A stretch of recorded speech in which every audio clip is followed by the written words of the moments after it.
할렐루야. 예수 그리스도 이름으로 하나님 말씀 증거하겠습니다. 우리 다 같이 신명기 말씀 찾겠습니다. 신명기 33장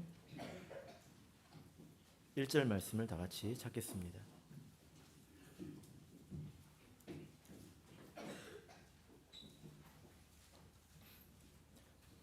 하나님 말씀 신명기 33장 1절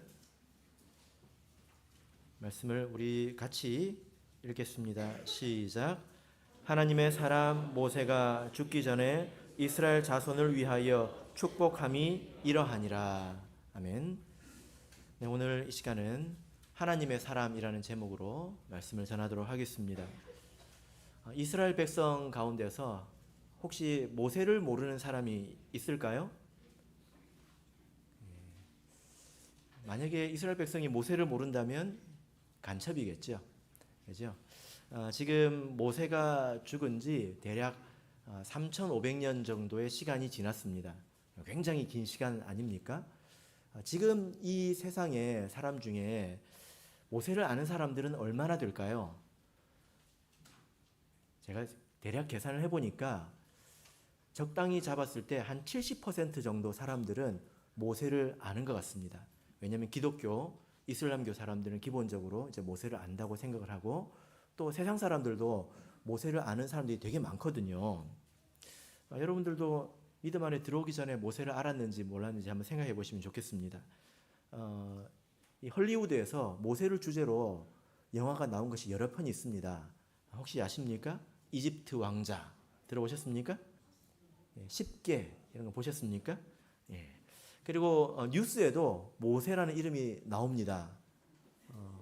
현대판 모세의 기적이 일어났다. 이런 이야기 들어보셨습니까? 예, 언제 이런 이야기가 표현을 쓰죠?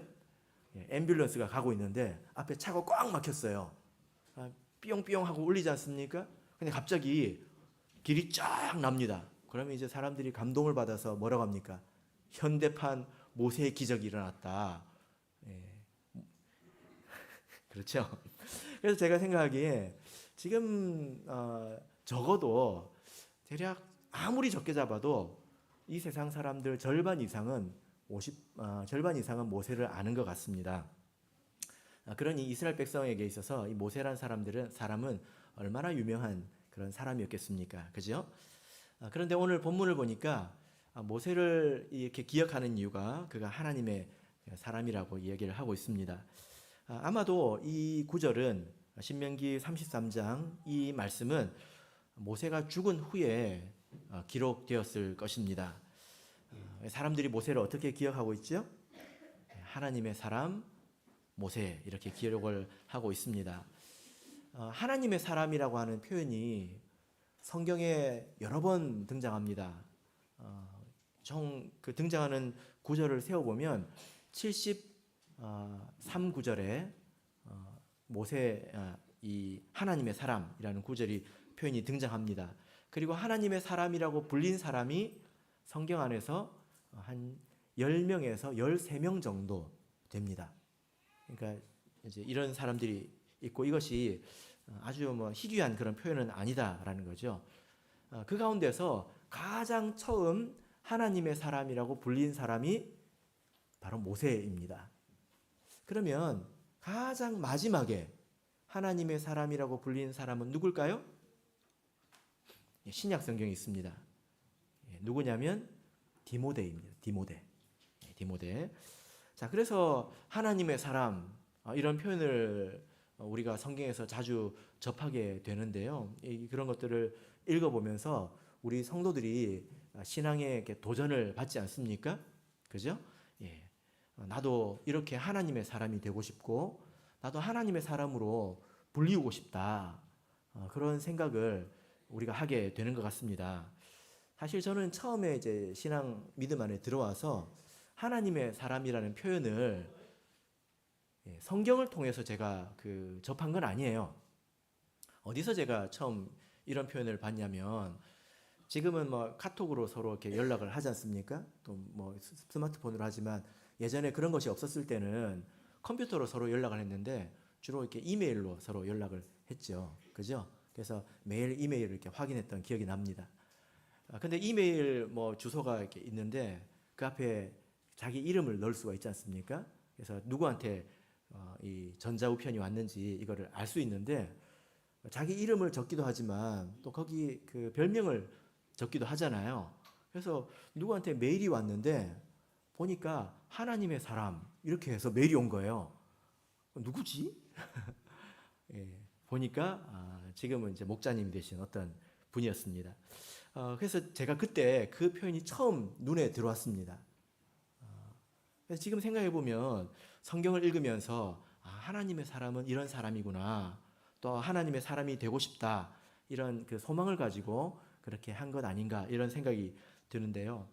그런 소망을 가지는 것이 우리 신앙인에게는 아주 합당한 거죠. 그죠? 여러분 어떻습니까? 여러분은 이 세상에서 삶을 한 번밖에 없는 삶을 살아갈 때에 어떤 사람으로 살아가기를 원하십니까? 네, 우리 그리스도인은 뭐 이 세상을 부자로 산다든지 혹은 뭐 어떤 회사의 사장님 혹은 뭐 어떤 훌륭한 사람의 부모 자식 뭐 그렇게 사는 것보다도 우리가 하나님의 사람으로 살고 또 하나님께 기억되는 것이 가장 귀하고 또 가치 있는 일 아니겠습니까? 왜냐하면 세상의 모든 것들은 다 결국에는 사라지잖아요. 하나님이 우리를 기억하신 것이 중요하기 때문입니다. 그래서 우리가 나도 이 세상을 살면서 하나님의 사람으로 이 세상을 살았으면 좋겠다 이런 소망을 가지게 되시기를 바랍니다. 자, 그러면 어떤 사람이 하나님의 사람으로 불리게 되는 걸까요? 성경에 몇 번 나온다고 했죠? 73번 나온다고 제가 말씀을 드렸는데 쭉 찾아보면 자기가 자기를 하나님의 사람이라고 부르는 경우가 나올까요? 안 나올까요?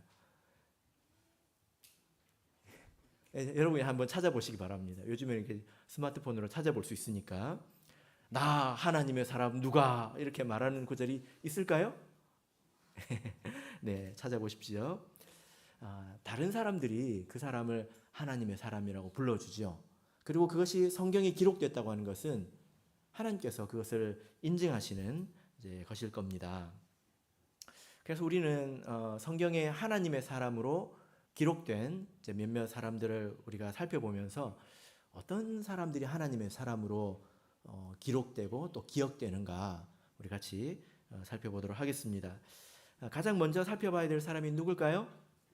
네, 모세이죠. 왜냐하면 모세가 가장 처음으로 하나님의 사람으로 기록되어 있기 때문입니다. 자, 우리 출애굽기 2장 10절을 보겠습니다.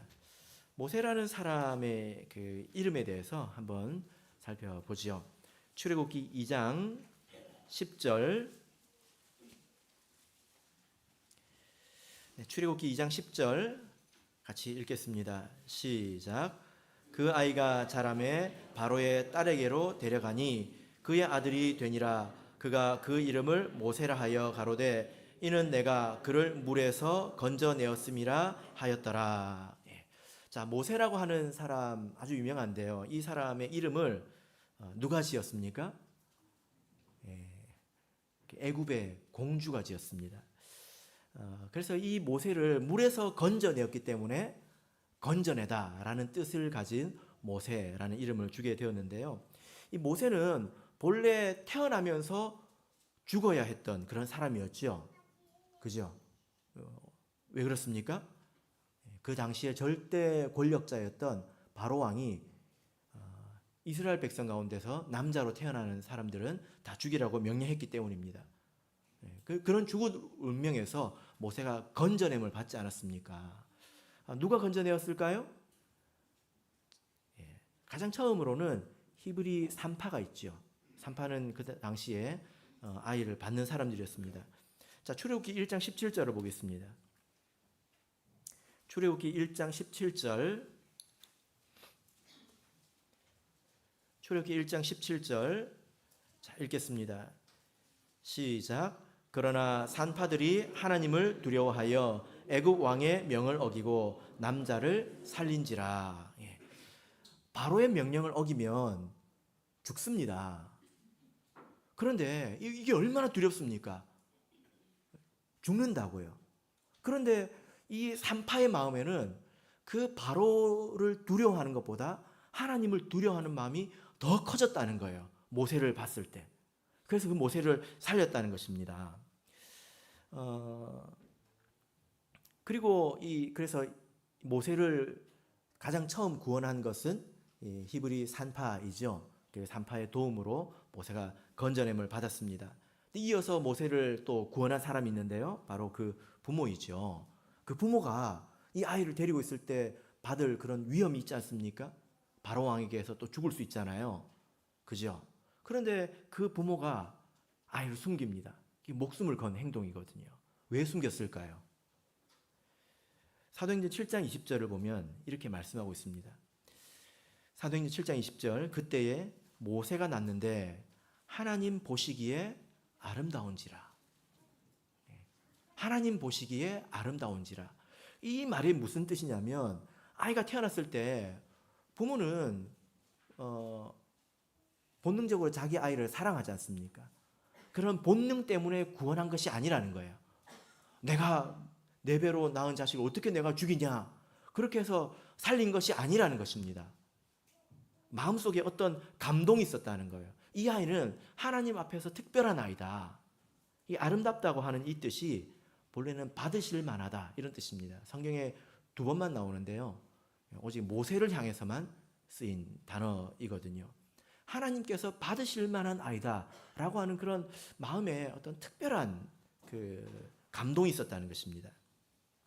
그러나 이후에 이 아이가 점점 자라면서 아이가 이렇게 커지면서 울음소리도 커지게 되고 도저히 아이를 숨길 수 없는 그런 때가 왔습니다. 그래서 모세의 엄마가 어떻게 합니까? 부모가 어떻게 하죠? 갈대 상자를 만들어서 그 안에 물이 새지 않도록 역청으로 바르고 그 아이 안에 아이를 눕히죠. 그리고 날강물에 띄워놓습니다. 그걸 누가 발견합니까? 애굽의 공주가 발견합니다. 애굽의 공주가 발견합니다. 근데 그때에 출애굽기 2장 6절을 보겠습니다. 여러분, 애가 우는 소리를 들으면 어떻습니까?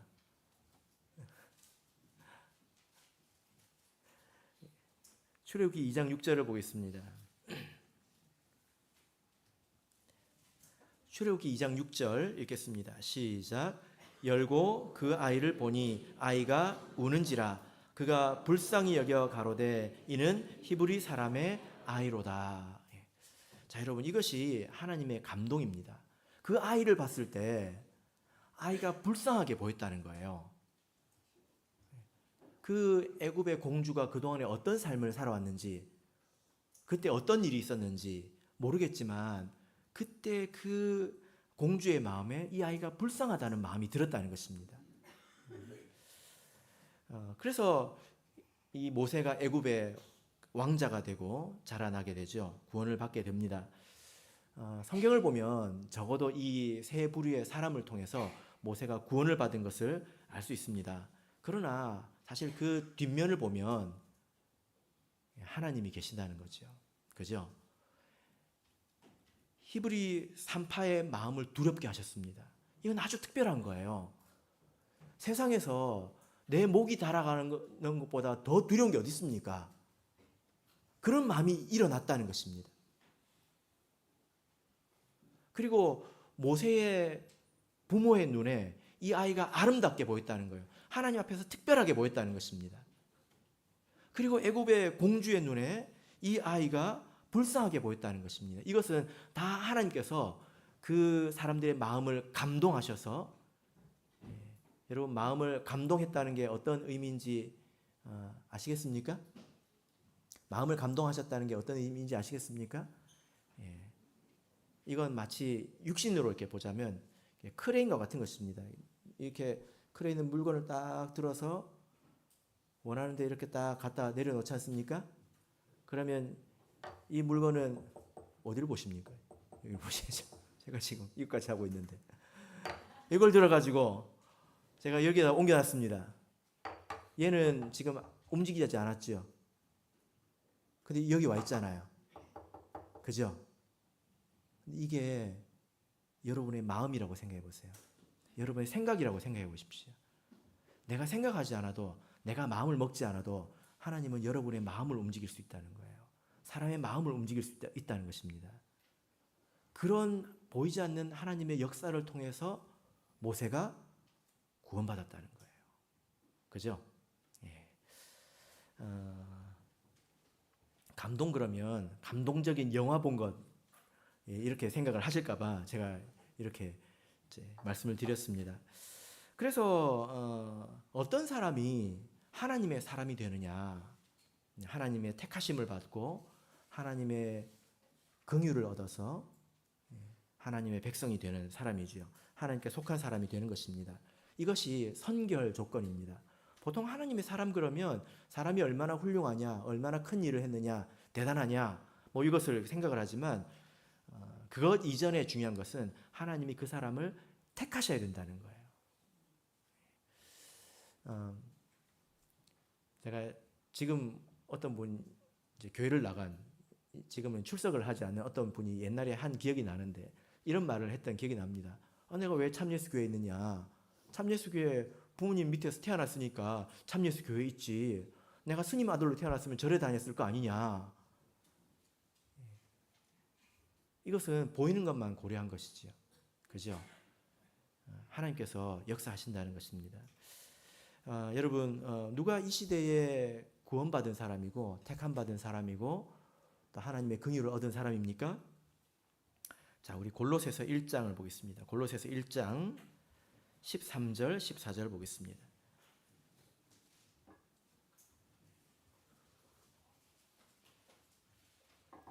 골로새서 1장 13절,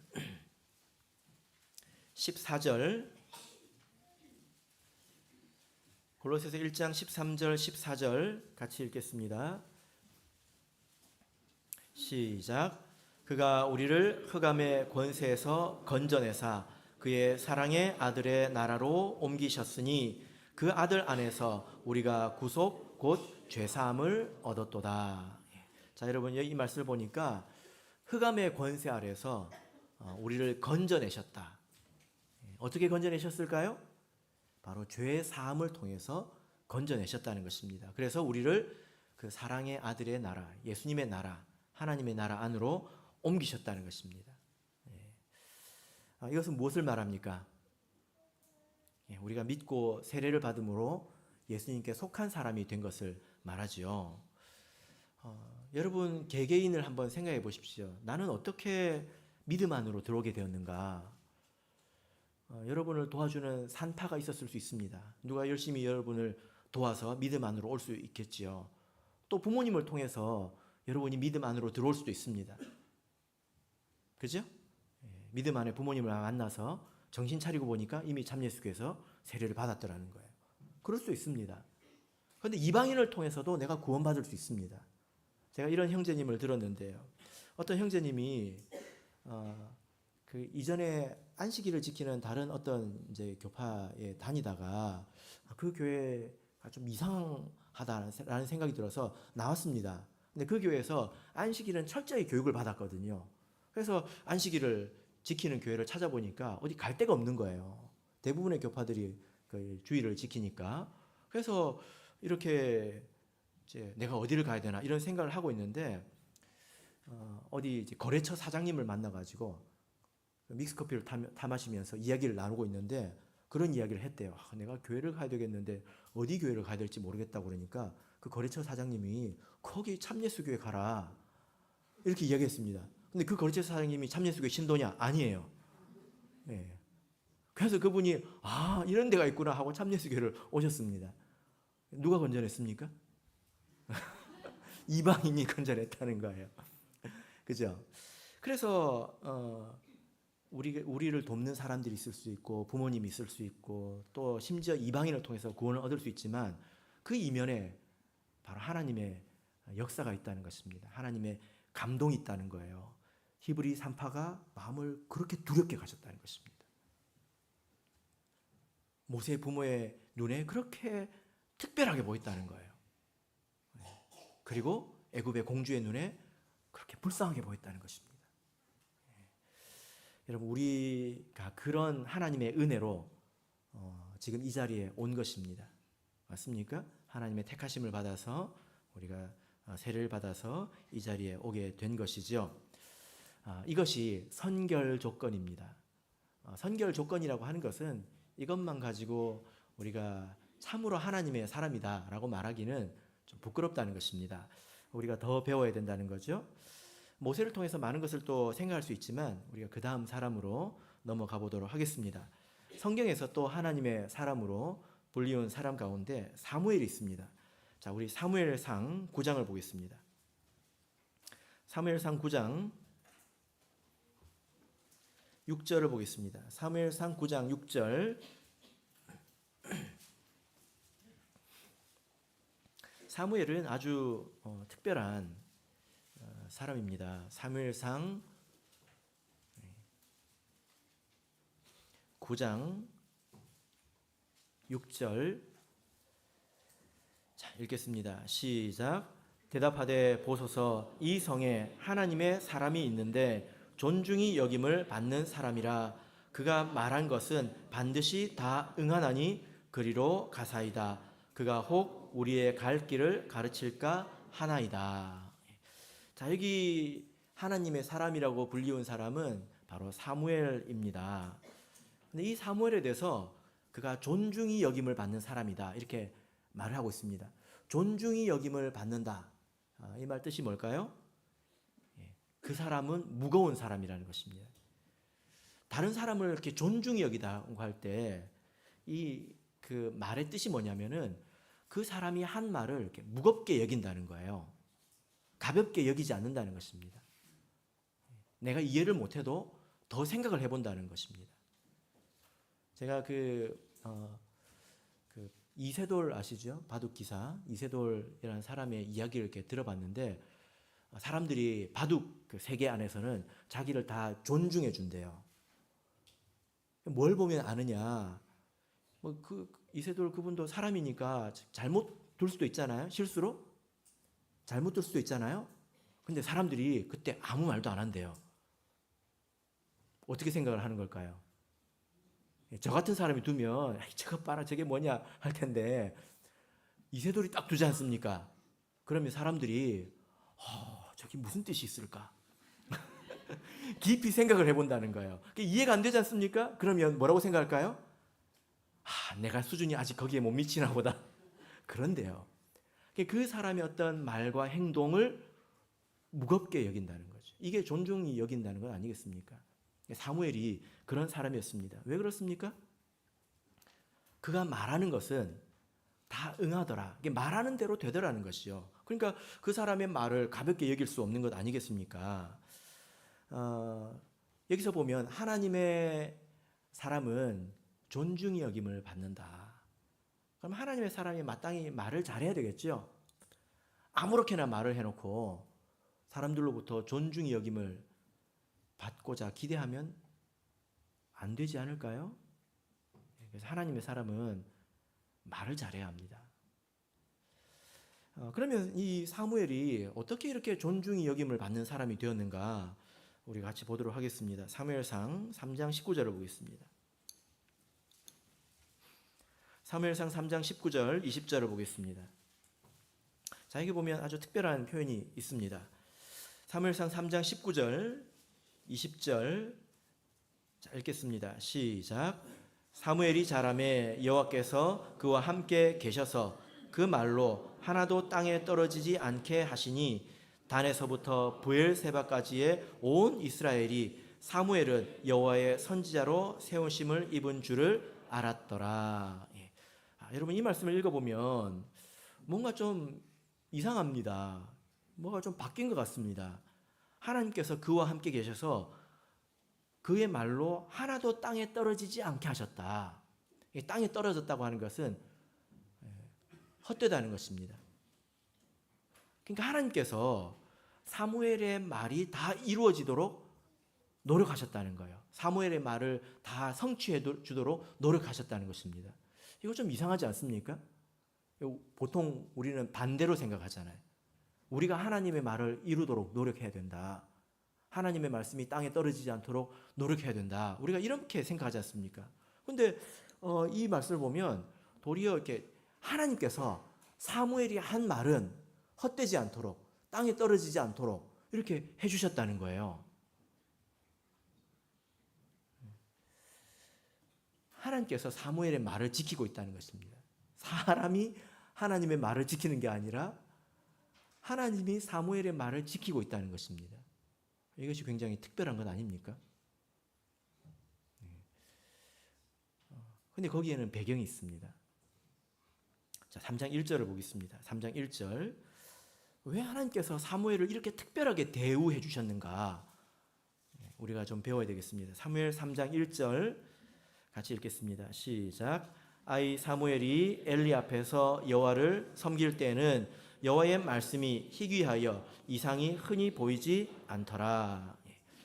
사무엘이 하나님의 부르심을 받고 또 성전에서 이렇게 섬기기 시작할 때는 사사 시대였습니다. 시대로 보자면 그래서 아주 영적으로 어둡고 그리고 탁할 때이죠. 사람들이 죄를 많이 지을 때였습니다. 사사 시대가 사람들이 뭐 제멋대로 행하던 그런 시대 아니었습니까? 그죠?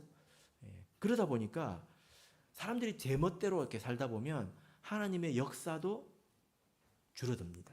그럼 이게 악순환에 빠지는 거예요. 사람들이 죄를 많이 지으면 하나님이 살아계시다는 것을 느낄 일이 별로 없습니다. 그러니까 사람들이 더 용감해져 가지고 죄를 짓게 되죠. 그런 시대 가운데서 사무엘이 등장합니다.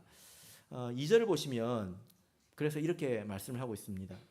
엘리의 눈이 점점 어두워 가서, 이것은 나이가 들어서 눈이 좀 침침해지고 물론 이제 그것을 말하는 것이기도 하지만 그건 영적인 거죠. 영적인 분별력이 점점 떨어지고 있다는 것입니다. 사실 그렇지 않거든요. 우리가 믿음 안에서 우리 심령은 날로 새로워져야 합니다. 우리 육신은 갈수록 후패하지만 우리 마음은 갈수록 새로워져서 갈수록 우리가 영적인 눈은 밝아져야죠. 눈을 감고서도 세상을 바라볼 줄 알아야 하는 것입니다. 우리가 이렇게 되지 않도록 조심해야죠. 그래서 이 엘리의 시대는 이런 시대였다는 거예요. 제사장의 눈, 대제사장의 눈도 어두워져 갔다는 것입니다. 3절을 보시면 그러나 하나님의 등불은 아직 꺼지지 아니하였으며, 어두워져 갔지만 그렇다고 완전히 불이 꺼진 건 아니라는 것입니다. 그래서 아주 영적으로 어둡고 희미한 그런 시대였습니다. 그때 하나님께서 사무엘을 부르시죠. 여러분도 하나님께서 여러분을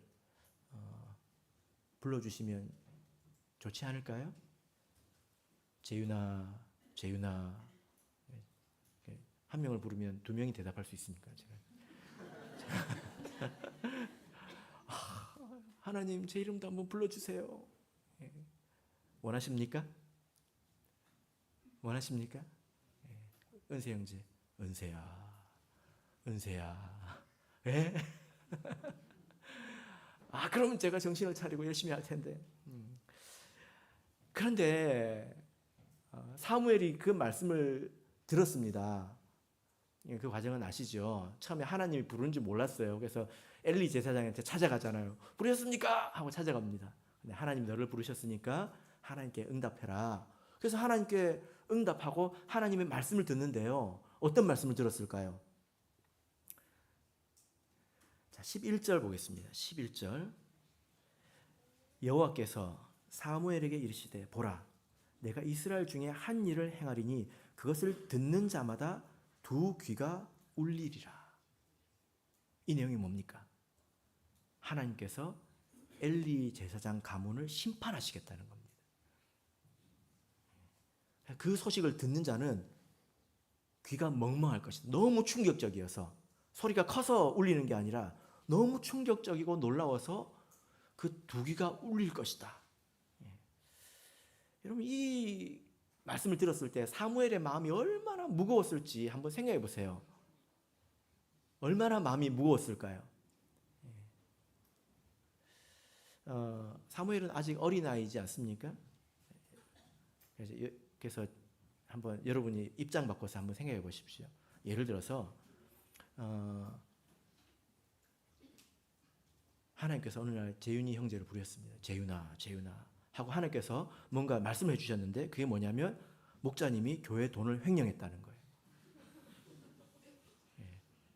그래서 가서 고발하라고 했습니다. 그런 이야기를 들으면 어떻게 할래요?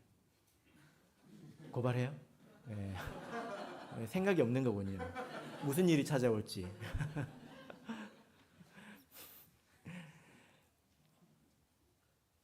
제가 우리 성도님들 이렇게 보면 간혹 이런 경우가 있습니다. 하나님께서 알려주셨다. 뭐 이게 아니라 어떻게 알게 된 경우도 있잖아요. 그런데 두려워서 말을 못합니다. 내가 뭔데 다른 사람을 판단하고 또 그 죄를 드러내나. 그래서 감히 말을 못하는 경우가 많아요. 하물며 사무엘을 생각해 보십시오. 사무엘은 어린아이 아닙니까? 엘리가 누굽니까?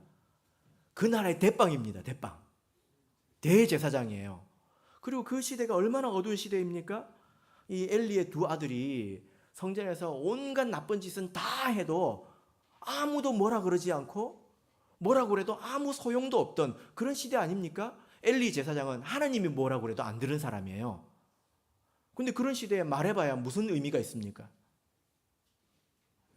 이 사무엘이 엄청 부담스러웠을 것입니다. 그래서 여기 말씀을 보시면 15절 보시면 사무엘이 아침까지 누웠다가 여호와의 집 문을 열었으나 그 이상을 엘리에게 알게 하기를 두려워하더니 마음이 두려웠다는 것입니다. 여러분 그래서 하나님이 여러분 이름을 불러주기를 원하십니까? 우연아 우연아 그러면 하나님 그만 부담스러워요.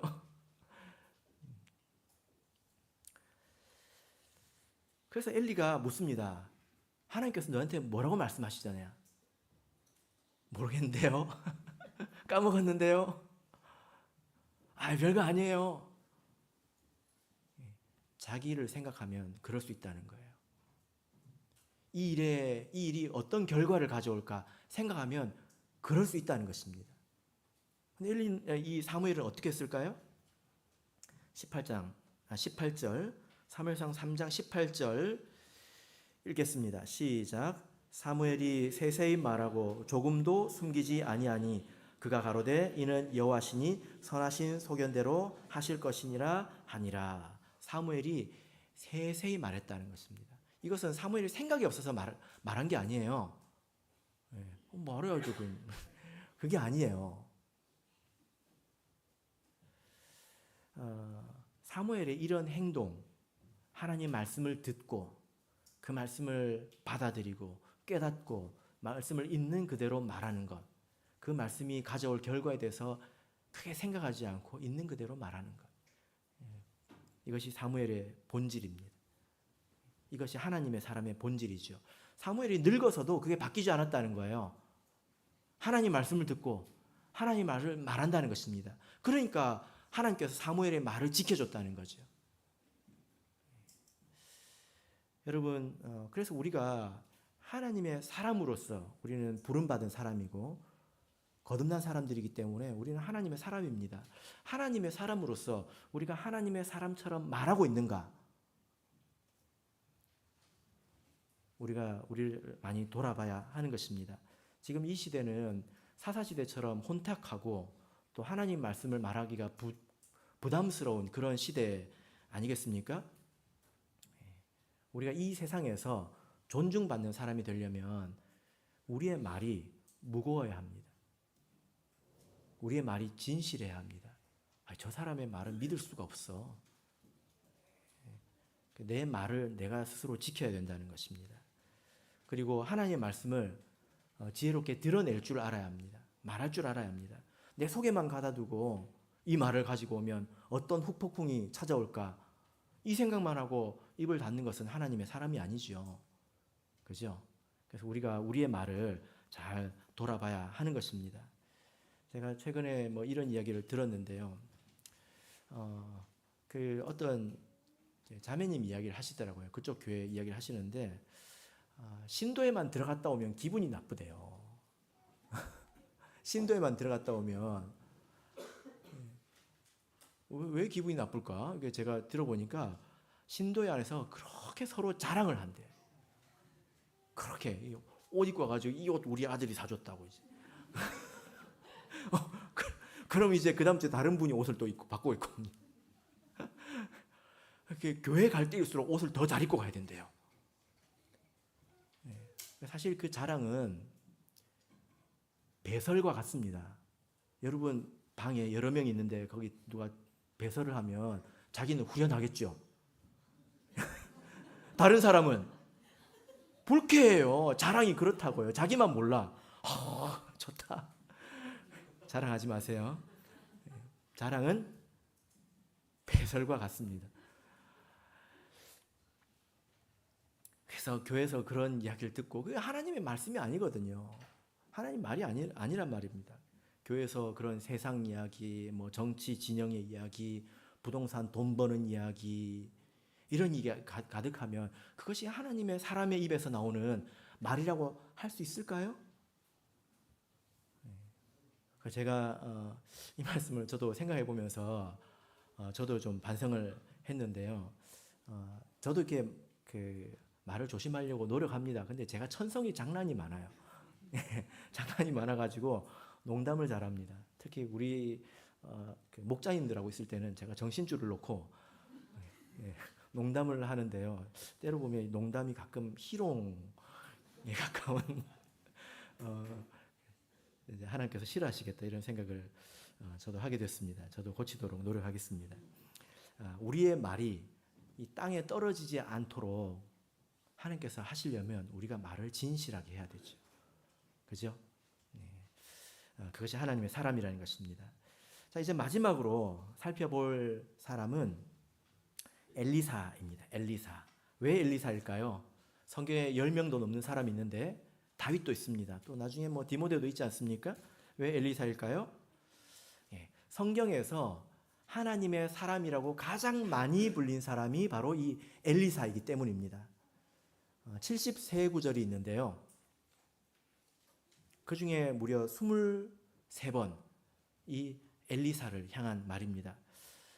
그래서 뭐 이 사람도 물론 택함 받은 사람이고 하나님 말씀을 또 말하는 사람이었지만 이 엘리사가 어떤 특별한 면이 있어서 하나님의 사람이라고 이렇게 불리었는가 생각해 보면 엘리사의 가장 특징적인 점은 이것입니다.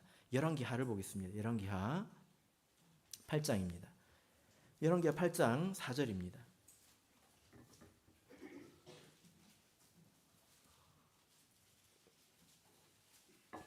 열왕기하 8장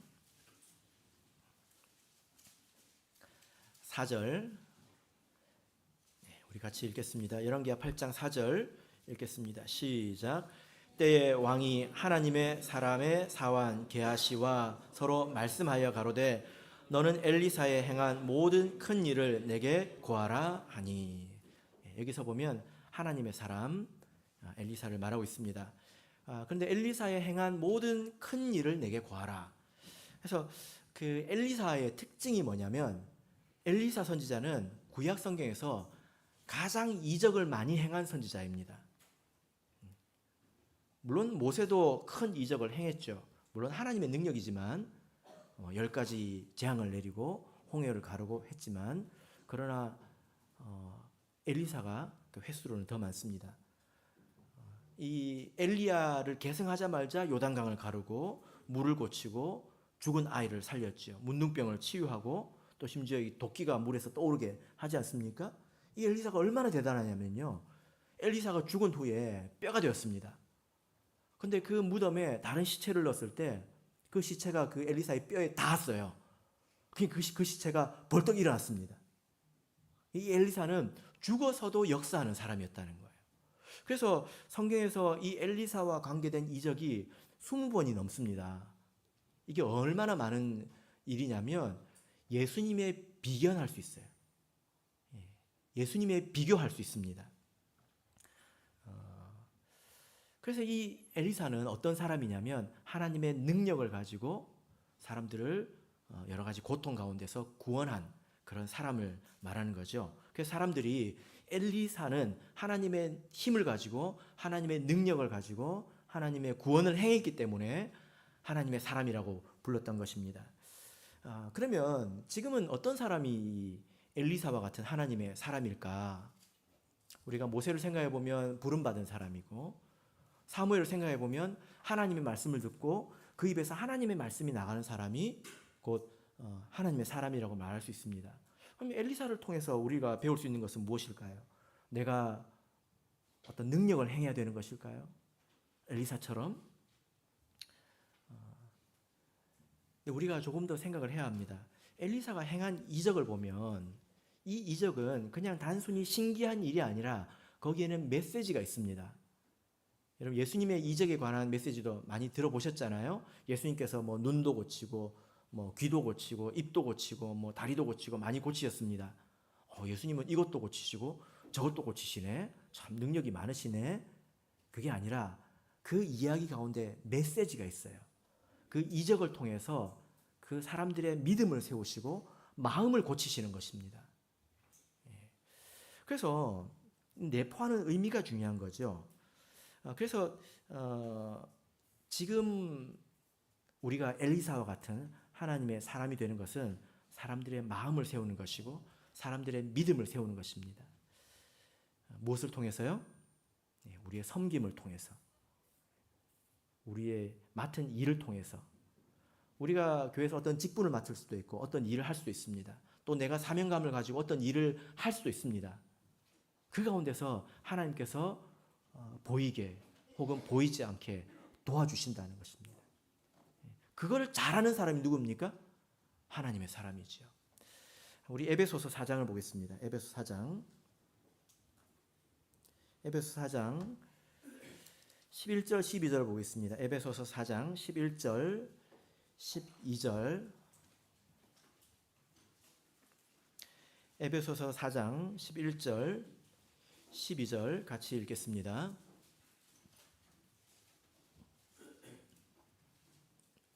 읽겠습니다. 시작. 그가 혹은 사도로 혹은 선지자로 혹은 복음 전하는 자로 혹은 목사와 교사로 주셨으니 이는 성도를 온전케 하며 봉사의 일을 하게 하며 그리스도의 몸을 세우려 하심이라. 여기 여러 가지 직분이 있는데 이 직분을 통해서 성도를 온전케 하며 그리스도의 몸을 세운다 이렇게 말하고 있습니다. 여러분, 이적은 그 자체로 중요한 게 아니에요. 그것을 통해서 사람들의 믿음을 세우는 것이 중요합니다. 어차피 이 몸은 썩어지는 것 아니겠습니까? 제일 중요한 것은 믿음을 세우는 것입니다. 그 믿음을 통해서 그리스도의 몸, 우리의 신앙을 세워가는 것입니다. 이게 중요한 것입니다. 그래서 우리가 맡은 일을 할 때에 우리가 가진 지혜로, 힘으로, 또 그때 어려울 때 하나님께서 우리를 도와주신다면 그 일을 잘하는 사람이 곧 하나님의 사람이라는 거죠. 제가 여러 교회를 이렇게 다니면서 여러 사역자들을 이렇게 만나는데 어떤 사람들은 진짜 일을 잘합니다. 여기서 일을 잘한다고 하는 것이 어떤 말일까요? 어떻게 사람들을 세우는지 잘 알아요. 그때 무엇을 해야 될지 잘 압니다. 그 사람의 하는 말이나 그 사람의 손길을 보면 예수님 같아요. 예수님께서 이 땅에 계셨다면 그렇게 할 것 같습니다. 그렇게 사람을 세워갑니다. 이걸 참 잘합니다. 그 사람이 곧 하나님의 손이고 또 하나님의 입이고 그래서 그 사람이 하나님의 사람이 되는 것 아니겠습니까? 우리가 어떤 일을 맡았을 때에 내가 그 일을 행할 때에 하나님의 형통하게 하심이 있습니다. 그 일에 충성하는 사람이 곧 하나님의 사람이지요. 그리고 필요하다면 하나님께서 기적을 행하실 것입니다. 우리가 부족하지만 이런 면에서 더 나아져야 되겠죠. 디모데 후서를 보겠습니다. 마지막으로 하나님의 사람이라고 불리는 사람이 누구라고 했을까요? 디모데였죠. 디모데 후서 3장입니다. 3장 16절, 17절 보겠습니다. 디모데 후서 3장 16절, 17절. 자, 읽겠습니다. 시작. 모든 성경은 하나님의 감동으로 된 것으로 교훈과 책망과 바르게 함과 의로 교육하기에 유익하니 이는 하나님의 사람으로 온전케 하며 모든 성한 일을 행하기에 온전케 하려 함이니라. 우리가 하나님의 사람으로서 뭔가 일을 할 때 세상적인 눈과 지혜로 할 수 있습니다. 그런 사람들은 열심히 하지만 열매가 없어요. 하나님의 지혜가 필요합니다. 그러기 위해서 우리가 무엇을 읽어야 될까요? 성경을 읽고 성경을 배워야 합니다. 성경을 통해서 우리가 모든 선한 일을 행하기에 온전하게 될 수 있다. 더 성숙할 수 있다라는 것입니다. 여러분, 하나님의 사람이 결국에는 하나님의 나라에 가지 않을까요? 우리가 이 세상에서 하나님의 은혜를 받아서 하나님의 사람으로 부르심을 받고 그 사람이 하나님의 사람으로 살아야 되지 않겠느냐라는 것입니다. 하나님의 사람으로 부름을 받았는데 평생 산 것을 보면 돈의 사람으로 살았다든지 쾌락의 사람으로 살았다든지 그런 사람은 어떻게 될까요? 우리가 이 성경에 나타나 있는 이 하나님의 사람들의 삶을 통해서 우리 하나님의 사람이 어떻게 이 세상을 사는지를 우리가 오늘 배웠습니다. 바라옵기는 저와 여러분이 하나님의 사람으로 더욱 살아가시기를